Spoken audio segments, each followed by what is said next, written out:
पश्चिम बंगाल में टीएमसी है नहीं, आपको वो सर्च लाइट लेकर ढूंढने से भी नहीं मिलेगा। और जो भी आपको मिलेगा टीएमसी का नाम पर, उसका सबका थैली में एक एक तो क्रिकेटर का वो हेलमेट होता है ना, ये जो क्रिकेटर लोग पहनकर खेलते हैं वो लेकर घूम रहे हैं। अंडा मार रहा है, कौन मार रहा है? तृणमूल को मार रहा है, जनता मार रहा है अंडा। ऐसा स्थिति है तृणमूल कांग्रेस का। तृणमूल कांग्रेस का झंडा लगाने के लिए पश्चिम बंगाल में कोई बचा नहीं है। तृणमूल जो नाम कर रहे हैं उसका लक्ष्य सही है। जो 13 बैंक अकाउंट है उसमें कई हजार करोड़ रुपया पड़ा है, उसका ऊपर किसी का दखलदारी होगा, यही तृणमूल का एजेंडा है। और वंदे मातरम दोनों का एक इम्पोर्टेंस है भारत के लिए। अब जो वंदे मातरम गाना है उसको जनगण के इक्विवेलेंट किया जाएगा। ये तो होना ही चाहिए। स्वतंत्रता का बाद बहुत स्वतंत्रता सेनानी से लेकर के कांग्रेस पार्टियों में बहुत सारे लीडरशिप था जो इसी बात को कहते, लेकिन नेहरू जी का जो राजनीति था वो वंदे मातरम विरोधी राजनीति थी। 27 अक्टूबर इसका ऊपर फैसला होना था और नेहरू जी ने 1937 25 अक्टूबर को ही वंदे मातरम को नहीं एक्सेप्ट किया जाएगा और उसका डिसेक्शन हो जाएगा, ऐसे करके आपको मिस्टर जिन्ना को चिट्ठी लिखा था। तो कहती तो है कि एकला चलो जीतो, लेकिन कल अभिषेक बनर्जी को आपने देखा कि सभी लोग लौट आओ तो मैं इस्तीफा दे दूंगा, फिर ये अपील क्यों? भैया कोई तृणमूल कांग्रेस नाम कर कोई पार्टी है ही नहीं। हमको बार बार आपको यही समझाने का कोशिश कर रहा हूँ। कहाँ ममता दीदी अभी रेस्ट ले ले, विश्राम करे, बहुत दिन हो गया।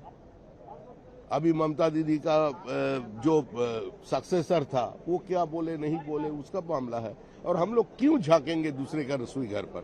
दादा जिस तरह से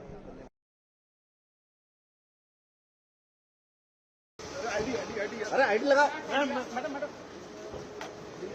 पश्चिम बंगाल में टीएमसी है नहीं, आपको वो सर्च लाइट लेकर ढूंढने से भी नहीं मिलेगा।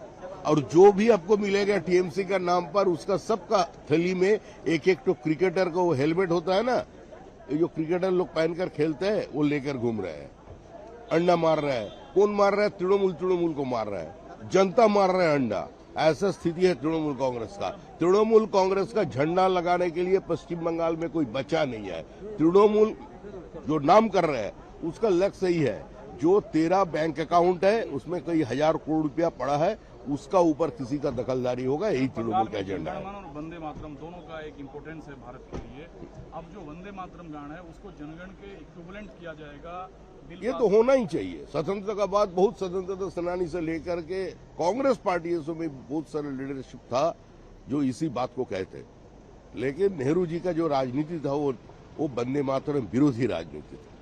27 अक्टूबर इसका ऊपर फैसला होना था और नेहरू जी ने 1937 25 अक्टूबर को ही वंदे मातरम को नहीं एक्सेप्ट किया जाएगा और उसका डिसेक्शन हो जाएगा, ऐसे करके आपको मिस्टर जिन्ना को चिट्ठी लिखा था। तो कहती तो है कि एकला चलो जीतो, लेकिन कल अभिषेक बनर्जी को आपने देखा कि सभी लोग लौट आओ तो मैं इस्तीफा दे दूंगा, फिर ये अपील क्यों?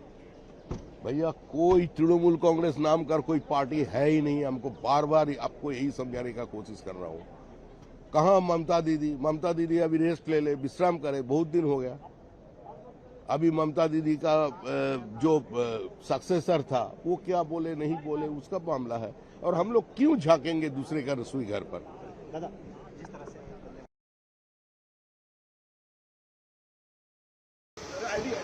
आईडी लगा मैडम।